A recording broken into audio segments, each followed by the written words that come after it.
Have you ever just laid in bed scrolling for hours and hours on your phone and getting absolutely nothing done? And then you realized it was, oh crap, it was 2 p.m. and I have to get stuff done. You then drag yourself out of bed and you go straight to your computer or your homework or whatever, and you're like, I am going to be that productive bitch today. And instead of going to homework or anything you actually need to get done, you go straight to YouTube and search for a video on how to be productive after being lazy all day.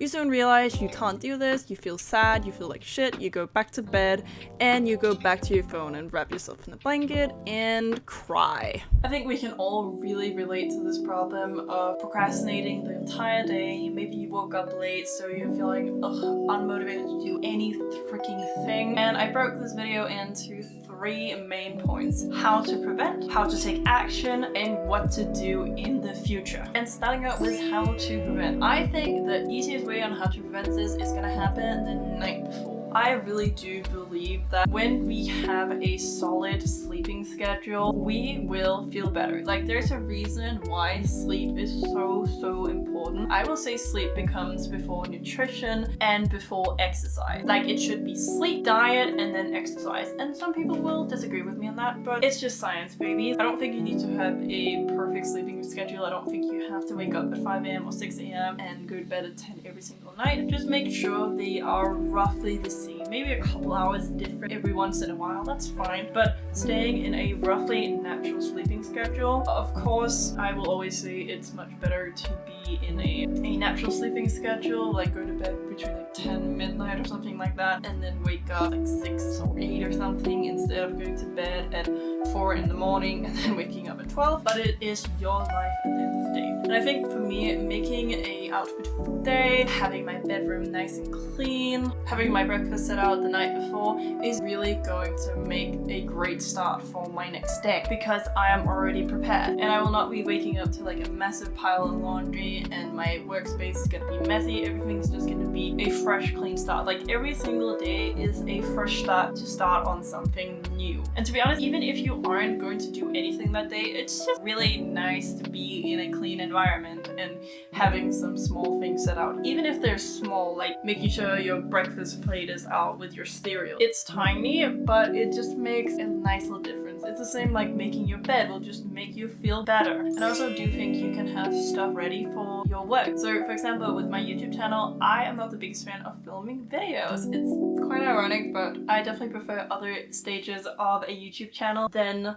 making videos. Like, I do like making videos, but I don't like the filming process. So I definitely recommend, if you are really dreading something, getting rid of the worst part of whatever it is great. So this can also apply to your homework. Get that really annoying part done and it'll just make the next day a lot easier for you. And so you can also move on to the fun stuff. And I also think having a plan for that following day is wonderful, wonderful, wonderful. When you have a plan and you know what you have to get done, you don't get confused, you just have to do whatever the list says and that's it. Do you think you can go a little outside the list? Sure, if you want to. Depends on how long of the list you made. Don't make it unrealistic. You don't have to make it big, like, oh, I have to finish this paper, because to be honest, that's a lot of pressure on yourself. Maybe make sure that you get the outline done. Maybe you finish writing like this much of the paper, or you make sure that you have at least read 10 pages of the book you have to read for an assignment. And something I am starting to implement in my own day-to-day life is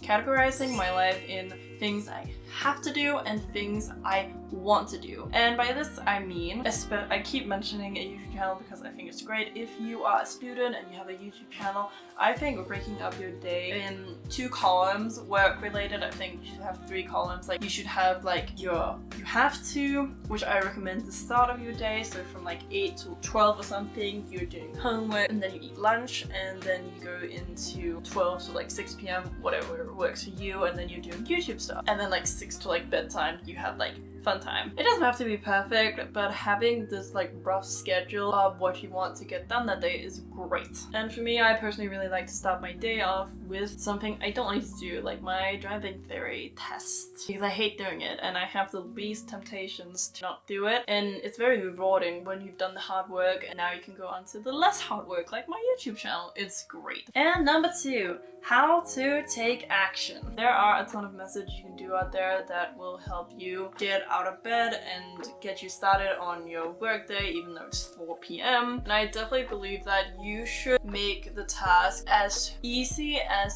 humanly possible. Like, you have to make it so simple. You have to make it as easy as you walking. So, for example, I want to edit my YouTube video. You know, me thinking of editing my video will be very overwhelming for me and stress me out, and I don't want to do it, and I'll just go back to scrolling on my phone. What I can do instead is I either will turn on my PC if it's not on already. Maybe that's the first step, but the first really initial step is opening my editing software. And once that's open, I love to follow what is called the 3-minute rule. Some people call it the 2-minute rule. You can do 2 or 3 minutes, you can do 5 even if you want to, but let's just stick with 3 minutes. It is so simple. You set a timer for 3 minutes and you just do some work. It doesn't really matter what it is, like, especially with editing. I love the rough cut. It's like an easy step for me, like just do the bare minimum for 3 minutes. You're probably not going to finish anything, but it will most likely trigger your brain into continue working because you just did some work. And you can also do this with a homework assignment. Like, you can just start out by making the outline, making the headline of the thing, like making a title,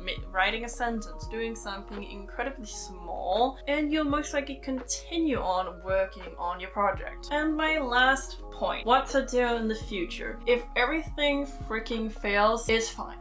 There's probably a reason for you staying in bed all day and scrolling on your phone, and it's okay to take care of your mental health. There's a reason for you being in bed, and maybe you just need a day off, like a complete day off. I really don't want to promote toxic productivity, and I don't believe in a lot of productivity YouTubers here on YouTube. I really just wanted to make this video to be educational and help some people if they are really struggling to get out of bed at the current moment of time. You don't have to get out of bed, but I highly suggest you getting out of bed, because I know being in bed for a very long time, it just weighs you down. It doesn't make you feel good. So even just getting out of bed and doing something you love, maybe you play video games, maybe you read, just get out of bed and do anything. And I just really don't believe in this hustle culture of working our asses off 24/7. It's a waste of time, and I don't believe anybody should be doing that. I think working hard is a great thing for you, and I even made a video talking about how I think working on your goals and habits will make you a more confident person. And I really don't think we should be forcing ourselves to do work if it's going to be at the stake of our mental health. Take the day off, relax, enjoy your life. But I don't recommend you being on TikTok or anything of that matters. I will even be happier with you watching trash reality TV show. Just try and get rid of that really annoying thing. But I do recommend some other things you can do instead. Like, you can read a book, you can work on your hobbies, you can go on a walk, you can just go outside, breathe, meditate, whatever it is. Please breathe. Yes. And to be honest, if you're tired, just sleep. Take a nap. You know, you're in bed for a reason, so maybe just sleep it away. So that's gonna be it for today's video, guys. I really hope you enjoyed that video. If you did, maybe you want to check out this other video I made about how to improve your sleeping quality. Maybe. Who knows? Please remember to be kind to yourself and others, and I hope you have a wonderful rest of your day. Bye!